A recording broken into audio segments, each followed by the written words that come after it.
నమస్తే అండి అందరికీ. Welcome to the Bharati show. నేను భారతి వాళ్ళ అత్తనండి.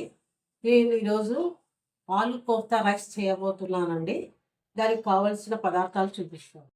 2 మీడియం సైజు ఆలు ఉడికించినవండి. దాంట్లోకి ఒక పెద్ద ఆనియన్, 2 చిన్న పచ్చిమిరపకాయలు చిన్నగా తరుక్కున్నాను, కొత్తిమీర అండి, కరివేపాకు చిన్నగా తరుక్కోవాలి, జీలకర్ర, తర్వాత ఉప్పు, కార్న్‌ఫ్లోర్ 2 స్పూన్లు, శనగపిండి 2 స్పూన్లు అండి. ఇవి కోఫ్తాకు కావాల్సిన పదార్థాలు. తర్వాత ఆ రైస్లోకి పచ్చిమిరపకాయలు 2 చీలికలండి, ఒక ఆనియన్ అండి, తాలింపు గింజలు, చెక్క, లవంగ, యాలకులు, బిర్యానీ ఆకు, పుదీనా 4 ఆకులండి, కొంచెం వెల్లుల్లి పేస్ట్, అల్లం వెల్లుల్లి పేస్ట్. ఫస్ట్ ఈ ఆనియన్ బాగా స్మాష్ చేసుకోవాలండి. కొంచెం అల్లం పేస్ట్ 1/2 టీ స్పూన్ వేసుకోవాలండి. అది కూడా వేసి అంతా బాగా కలుపుకోవాలి. ఆలు బాగా మెత్తగా స్మాష్ చేసుకోవాలండి. దీంట్లోకి సన్నగా కట్ చేసిన ఆనియన్, పచ్చిమిర్చి వేసుకోవాలి.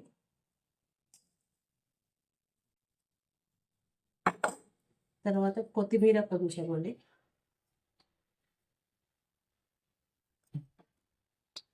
కరివేపాకు, సన్నగా తరిగిన కరివేపాకు, జీలకర్ర 1/2 స్పూన్ అండి,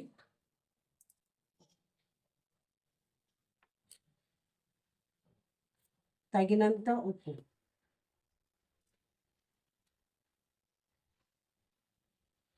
రెండు స్పూన్లు శనగపిండి. వీటిని బాగా ఇలా కలుపుకోవాలండి.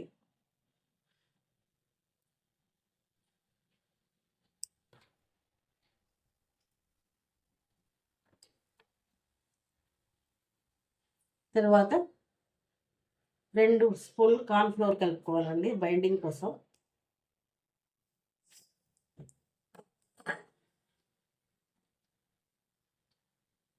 ఇది బాగా ముద్దగా చేసుకోవాలి. ఇలా చిన్నగా బాల్స్ లాగా చేసుకోవాలండి. ముందు బాల్స్ చేసి పెట్టుకుని తర్వాత ఆయిల్లో డీప్ ఫ్రై చేసుకోవాలి. స్కూల్స్ రీఓపెన్ అయినాయి కదండి. పిల్లలకు బాక్స్ కట్టాలన్నప్పుడు పప్పు, కర్రీ అవన్నీ చేయాలంటే టైం పడుతుంది.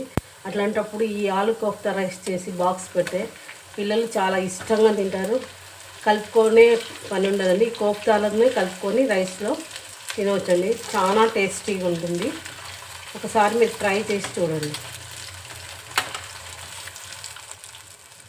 ఫ్రై అయినాయండి, గోల్డెన్ బ్రౌన్ వచ్చినాయి కదండి. ఇప్పుడు వీటిని తీస్తామండి. కలుపుకోవడానికి పెద్ద కడాయి పెట్టుకుంటున్నారండి. దీంట్లోకి ఇప్పుడు చేసిన ఆయిల్ వేసుకుందామండి.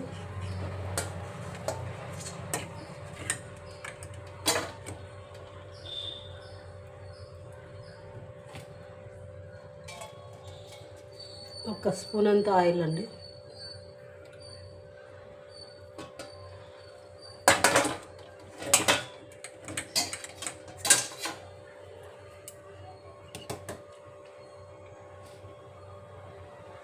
మీడియం ఫ్లేమ్లో పెట్టుకొని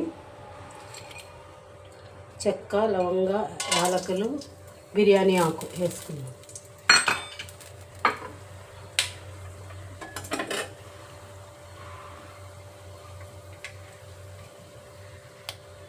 తర్వాత ఆనియన్,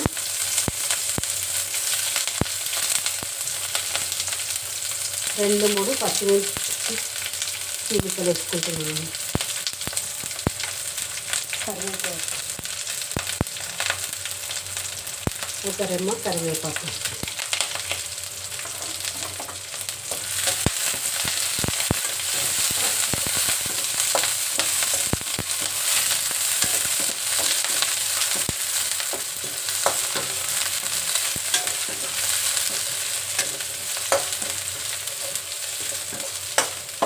ఇప్పుడు ఉడికించిన రైస్ వేసుకున్నామండి.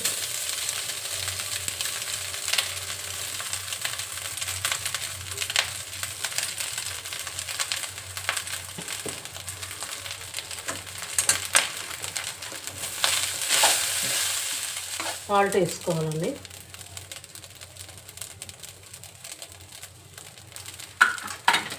సాల్ట్ వేసుకొని బాగా కలుపుకోవాలి.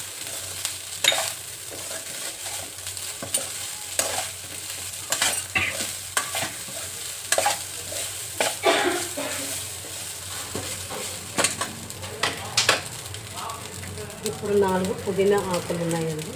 పుదీనా ఆకులు ఇలా సన్నగా తుంచి వేసేస్తాం.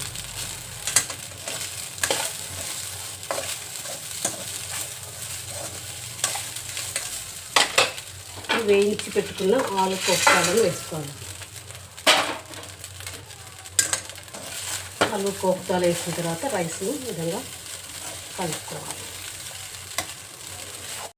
ఫైనల్గా కొత్తిమీర వేసుకొని స్టవ్ ఆఫ్ చేసుకున్నాము. గుమగుమలాడే ఆలు కోఫ్తా రైస్ రెడీ అండి. ఈ రైస్ అందరికీ నచ్చుతుందండి. మరీ ముఖ్యంగా పిల్లలకి ఎక్కువగా నచ్చుతుంది. మా పిల్లలు స్కూల్కి వెళ్ళేటప్పుడు ఒక బాక్స్ ఎక్స్ట్రా తీసుకొని వెళ్ళేవాళ్ళండి వాళ్ళ ఫ్రెండ్స్ కోసము. చాలా ఇష్టంగా తినేవాళ్ళు. ఆ వీడియో మీకు నచ్చినట్లయితే లైక్ చేయండి, షేర్ చేయండి, సబ్స్క్రైబ్ చేయండి. ప్రతి పేరెంట్ సబ్స్క్రైబ్ చేయండి.